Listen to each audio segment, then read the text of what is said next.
Hi, I'm Chris Keesee, and welcome back. Thanks for joining us for another episode of Happy Hour with Chris and Larry, sponsored by ArtDesk Magazine for the benefit of the Greenbox Arts Festival. Hi, I'm Larry Keigwin, and I mentioned in the last episode that I was a choreographer. Back in 2011, I had this wonderful opportunity to work and collaborate with Jason Hackenwerth at the Greenbox Arts Festival. Yes, Jason is a dear friend of ours. I even tried to set him up with my stepsister, but to no avail. And also, he's the featured artist of today's episode. Jason and I met years ago, and since that time, he's had installations of his unique sculptures at both the Oklahoma Contemporary Art Center and here at the Greenbox Arts Festival. Jason is a visual artist who works with balloons in a sculptural way. One of the delights of Jason's work here at Greenbox was that he engaged with so many community helpers to build his sculptures. It was a delight for them to participate with him and be a part of the creative process. It also helped make our community here even stronger and more tightly knit. Yeah, so back to 2011. Jason also constructed these fabulous wearable costumes, all out of balloons. In fact, some of my favorite pictures from the Greenbox Festival are of those sculptures. Can we bring one of those up, you guys? Let's bring one of those pictures up. Great. So here is Aaron Carr, who is a dancer with Keigwin Company, performing in one of Jason's sculptures. It was an audience favorite. Chris, do you have any memorable moments? I do, actually. I remember when Jason filled the rotunda of the Guggenheim Museum in New York with one of his sculptures for the Works in Progress program. It was a crowd pleaser, and let me tell you, people are still talking about it. But probably one of the most all-time memorable installations was in Edinburgh, Scotland, for the International Science Festival. It was breathtaking. Work in a new medium will also be shown this summer at Greenbox. He's using a new form, inflatables, sort of what your family might have used at Christmas time to blow up Santa Claus in their front yard. They're entitled Animal Soul, and they'll take the shapes of animals. I think they'll be super popular with the kids, and I hope everyone has the opportunity to check them out. They'll be up throughout the summer. I echo Chris. You really should check out those sculptures. They're bright, cheerful, and just full of joy. And speaking of joy, I had this joyful experience with Jason Hackenwerth when we collaborated together on a new dance for the Works in Process series at the Guggenheim. It was really wonderful. I asked Jason, I said, Jason, can you create a set piece? And certainly that's what he did. He created these mobile balloon structures that the dancers were able to assemble and disassemble to set in front of a live audience. Okay, you know what? Enough about us. Let's go grab a drink and see if we might be able to catch Jason on the World Wide Web. Shall we? Great idea. Oh, showbiz. Let's chat drinks for a moment, shall we? I've decided today to have a classic gin and tonic with just a wedge of lime for taste, but also as a beautiful garnish, right? So when most people think of gin and tonics, you think of summer.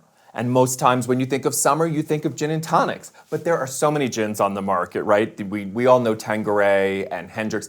But one of my favorites that Chris introduced me to is Brooklyn Gin. Yeah, I love Brooklyn Gin, and thank you for playing the role of Vanna White. Welcome. Yes.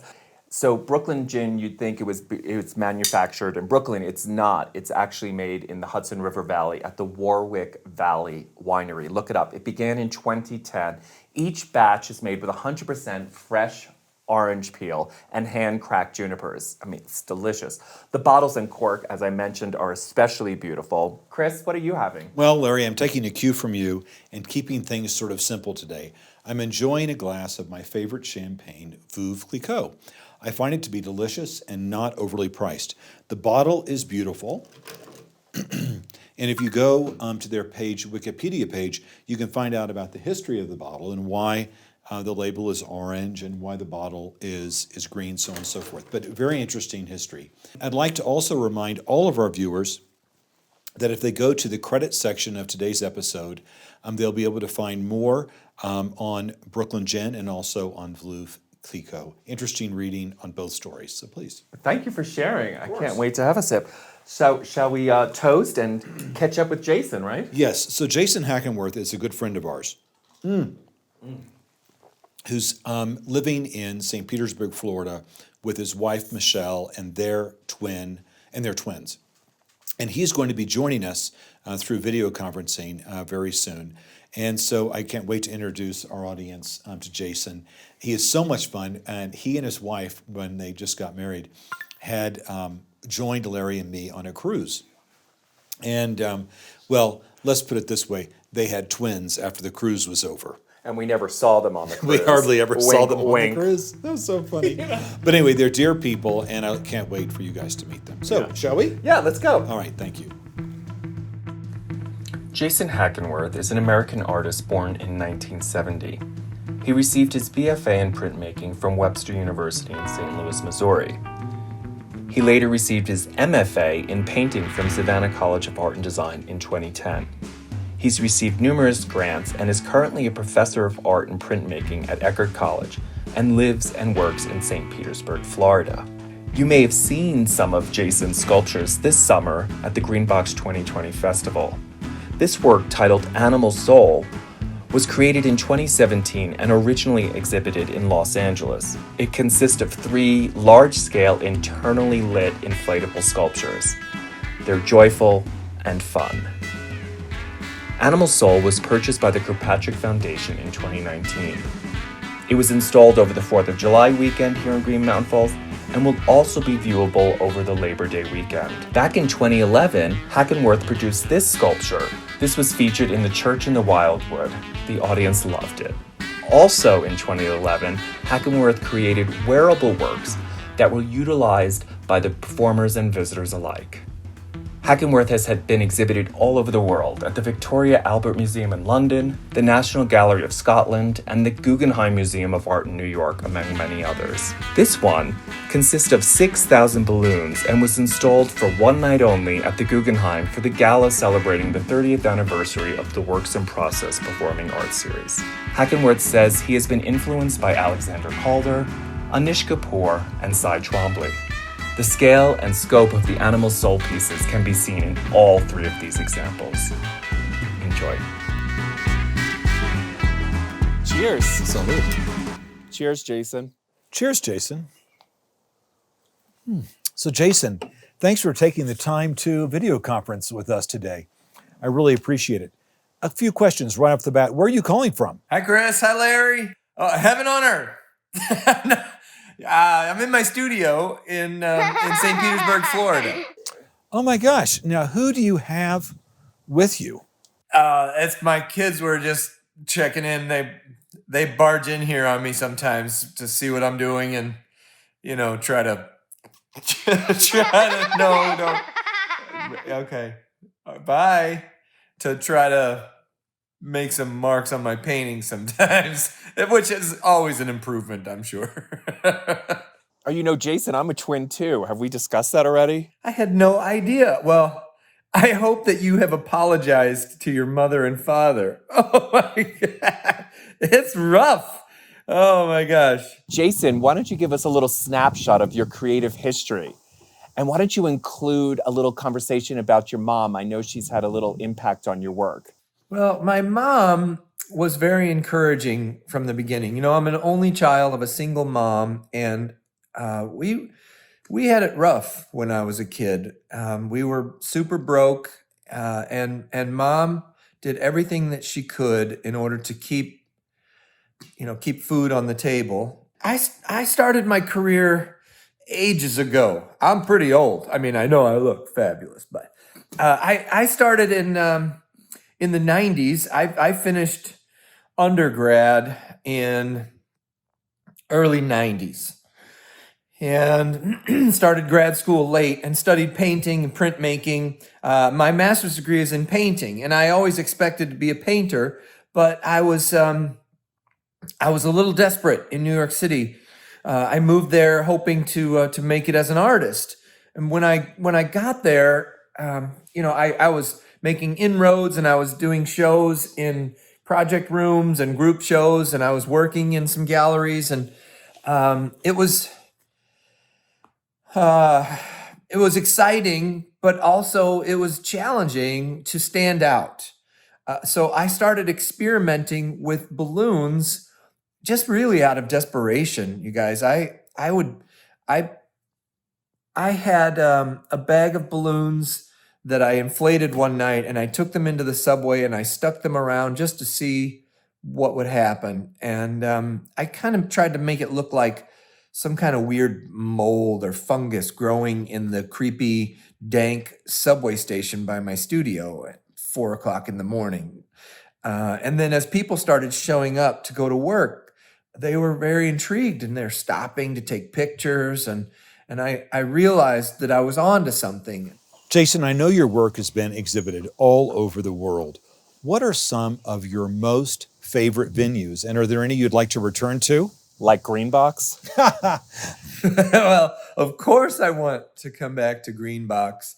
In all seriousness, what a magical place it is there in Colorado. One of the places that comes to mind is Reykjavik, Iceland. I did an installation there, and I was amazed at how quiet and clean and amazing the city was. The light, of course, is just beautiful.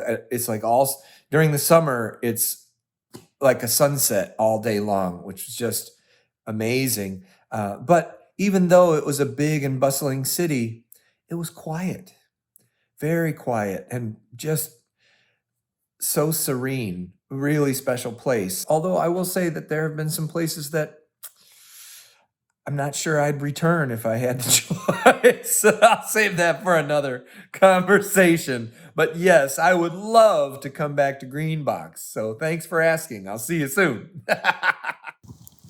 Jason, that was great. Thanks for sharing. So I remember back in 2011, you were the installation artist, and everyone keeps talking about the work that you created, especially the wearable costumes. Which brings me to last year's installation artist was Janet Eckelman, and she built this incredible, colorful string work that hung over the lake.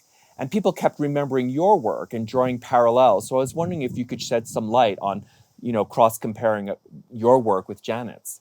Well, thank you for that, and for mentioning me in the same sentence as Janet Eckelman. I mean, what a big hero she is to me and to so many. Yes, her work is certainly incredible, and if I can draw any comparisons, beyond the colorful aspect, there are the obvious that organic feel. It's very sort of biomorphic.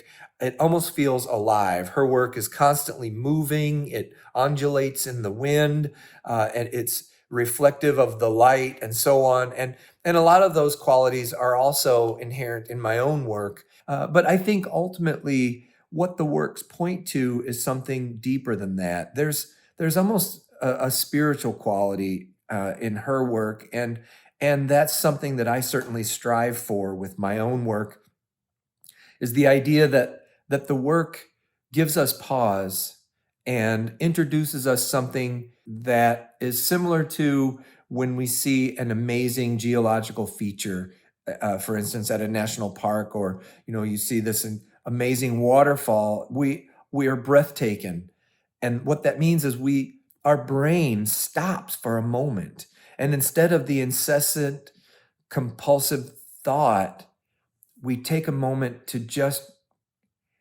allow it to sink in and to be. I want people to have a transcendent moment when they encounter my work, and I know that I certainly do when I encounter Janet Eckelman's work. It's quite marvelous. Jason, I'm crazy about your work, but I'm curious, are there plans to make work that has a more permanent nature? Would you mind sharing with our viewing audience a little bit of your ideas for the future? I do have plans to make the work. In fact, the Tampa airport commissioned me to create a large mobile for their expansion for this year. Originally, we were slated to deliver in November, but because of COVID, that got moved back. The project was on hold, but now we are back on, and they're hoping to receive the 2 installations by February. So what that means is I started making prototypes and models, small sculpture models, using steel and cloth and resin, and the forms are here. Wait, I might have something right here. Oh, take a look at this guy. And so these forms have a similar quality to the latex sculptures that I make, but they are more static. They're permanent. I have some more of the sculptures around here in the studio. Now, these have been hanging around in here for several months, if not almost a year, ever since proposing them to the airport commission to get that project off the ground.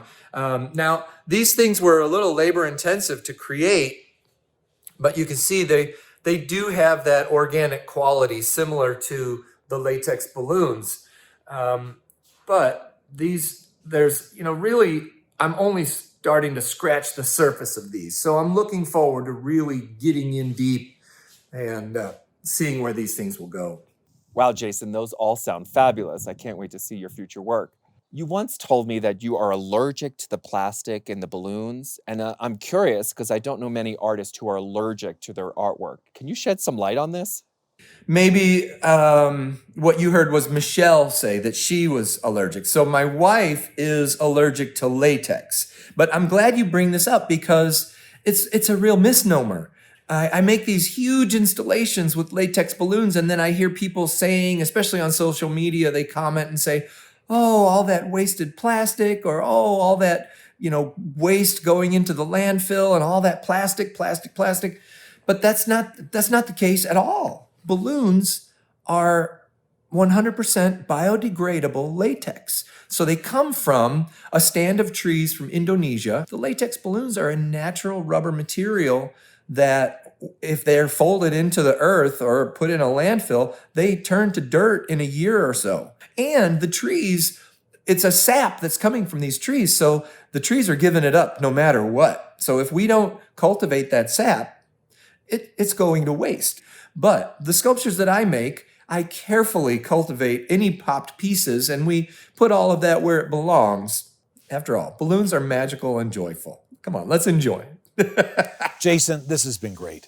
Thank you so much for taking the time to talk with us today. Thanks again, Jason. Oh my gosh. And viewers, please mark your calendar to tune in next week when we interview the music sensation and fiddler extraordinaire, Kyle Dillingham, the founder of the band Horseshoe Road. And also remember that in the credits section of today's episode will be all of the contact information and social media information of the things you might be interested in knowing a little bit more about. And remember, please support your local artists. And be kind to animals. Especially those pugs. Until next time, thank See you, you. everybody. Bye. Happy Hour with Chris and Larry, scene 9, take 1. Sorry, my language. Okay, so, gee whiz. You ready for your kick? Better do some warm up, okay? Here is Brooklyn gin. Now, you'd think it was from Brooklyn, but it's actually not. It's from the Hudson River Valley, ladies and gentlemen. It's from Hudson River Valley. All right, let's take it back from gin and tonic. That was pretty good, though. I was rolling there for a bit. Except Carlos lost his eardrums. Sorry, Carlos. No, you're fine. It's one of my favorites. And you think it was made in the Hudson River Valley, but it's not. Actually, it is. Larry, stick to the writing. Stick to the cue card. You're just babbling. Do you want to trade? roles? No. Well, I can't do that because I give up drinking gin. Oh my God. You're stuck. All right, go. Let's do it again. Ready for action? I'm getting hot under the collar.